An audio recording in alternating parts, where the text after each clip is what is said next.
You would never have noticed it if you weren't looking for it. That was precisely the point. The instructions given in my embroidery group had been clear enough. After nightfall, take a stroll on the second lane past the bakery, look for the unlit lamppost, and turn down that dark alley, they said in hushed voices, as the pianist began playing in sudden loud fervor, by coincidence. Then you will see a mossy stone staircase, which you will descend, and at the end of it, there is a dim hallway. She lives through the set of green doors on the left. The doors are tall and French like my husband's mistress, but peeling and weathered. I can tell they were once painted a lovely shade of emerald green. Half of that green paint lies in small piles of flakes on the cobblestone. I debate knocking, and decide instead to reach with false confidence for the rusted copper handle. It turns downward easily. A small bell rings and echoes. Welcome. On the posters, she is grotesque, an example of how time and sin turn a person sour, but in person she has the kind of enduring beauty you can't tear your eyes away from. Do come in, darling. Don't be shy. Contrary to popular belief, I don't bite, although I can't say nothing here does. Her voice is like a wind chime, melodic and resonating, barely brushing over the crashing waves of her words. I wonder if I'm here too long if that voice will drag me out to deep sea. Or did that only work on men in the myths? Take a seat, love. Yes, there is perfect. Would you like a cup of tea? Well, it's never too late for tea, is it now? I enjoy it late into the night myself, but maybe you've been raised more proper than that. Here. The cup is warm, not hot. If she noticed my shaking hands when reaching for it, she didn't say a word. It takes more than a few seconds for my eyes to adjust to the warmly lit room after a dark and shadowy street. Among her many talents, it cannot be said that she was a good decorator. The shabby boards of the walls are empty, but for an assortment of faded newspaper clippings from the highlights of her anonymous career. Obituaries, mostly. A tattered blue curtain with tassels hangs behind the armchair she's perched in, dividing off part of the room. Eccentrically painted shelves house arrays of books and bottles of objects my gaze prefers not to settle on. She would have been called a witch for her collections had she not already acquired numerous more colorful nicknames by the public. The only item of some value is worn loosely around her slender wrist, a heavy and ornate gold watch. The kind of thing that would make a petty thief stay to see glinting underneath a man's sleeve in the street. She catches me admiring it and smiles thinly, holding up her arm up to eye level. Isn't it a beauty? It was my first husband's, this watch. On the 10th anniversary of his death, I'm going to smash it to bits and melt the gold into a necklace for myself. I deserve a little gift from him, I think. Her laugh unnerves me, but I find myself too curious to be afraid. I politely say my condolences for her husband's death. Oh, darling, don't be sorry that that man is dead. The one good thing he did was to be the inspiration for the charity work I do. I haven't always done this. I used to be an actress, a leading lady of the stage. Men would come from all over the city to see my shows, for I was beautiful then.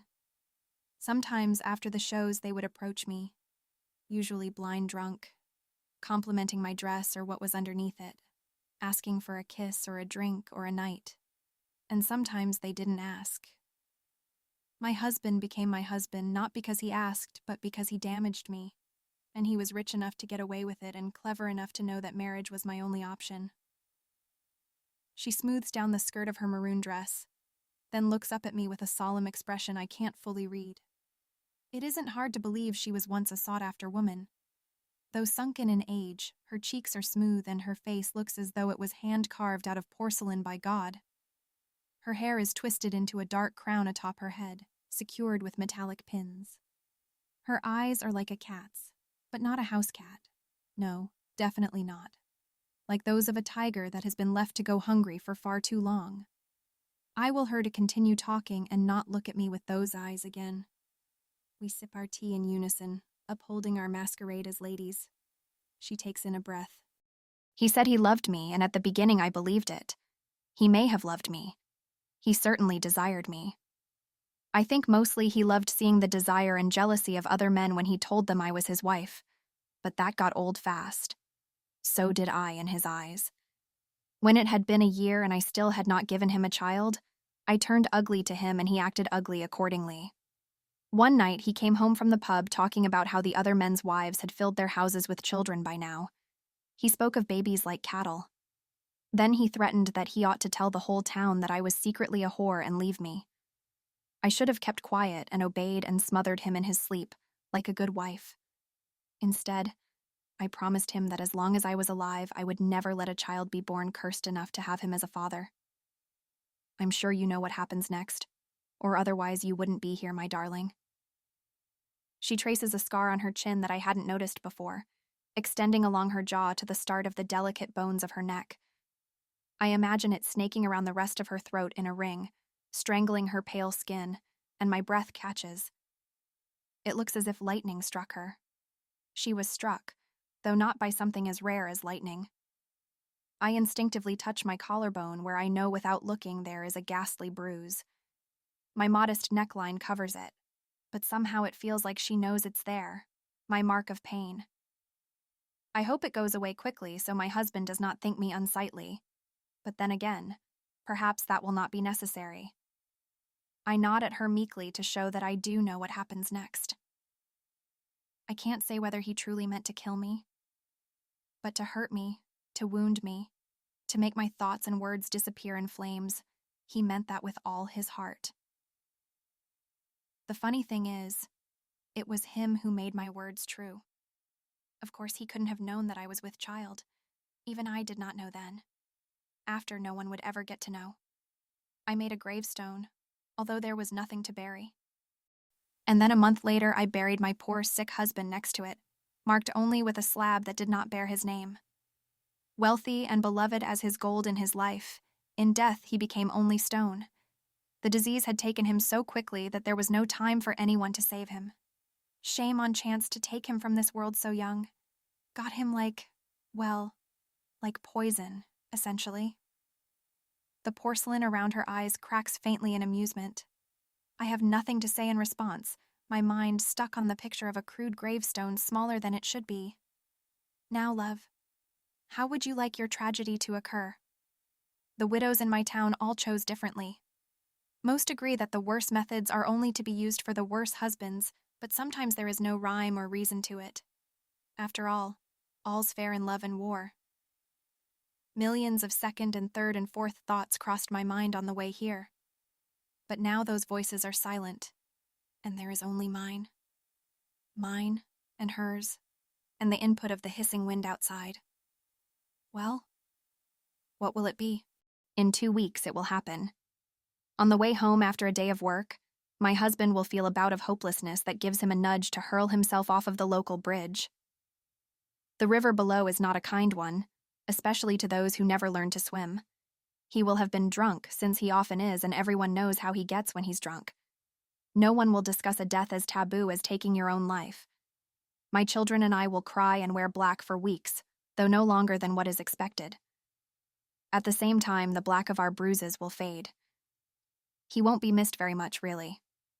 Perhaps that French woman will miss him, but she would have met the man that I knew soon enough. I will decide to raise my children in the countryside alone, and we will be happy. I cannot say yet whether I will regret it. The final time I will see the woman's wild tiger's eyes, she will tell me that not once has she regretted anything in her life. She will say that it was a pleasure to do it, and fearfully I will believe her. Oh, it really is getting late, love. Your family must be at home expecting you. I reply that they are, and I thank her for her kindness, nervously reaching to shake her hand. How much blood has coated it? On the posters they say she has killed 3 men, but I know these were simply the times she wanted it enough to make it gruesome. The posters also envision her as grotesque, which means that they have not ever seen her, or the mark on her jaw from her fall after being struck by lightning. The posters know nothing. The men know nothing. We women must stick together, yes? The image of my young daughter appears and consumes my mind. I would do everything in my power to ensure she never has to know the instructions to get here. There will be no scars for my girl to trace. I will make sure of that. I nod and drop the woman's unassuming porcelain hand. Beneath the sound of her wind chime voice is a softer noise I hadn't paid attention to before, almost like a breeze rustling through dying trees, overlaid with the humming of the earth. It is separate from the wind and the rushing of my blood. She notices my piqued interest, and rather than say anything, stands, chuckles, and regally draws back the tattered blue curtain behind her. In view now is a cage, filled with twisting and writhing scaled bodies, hissing and competing with each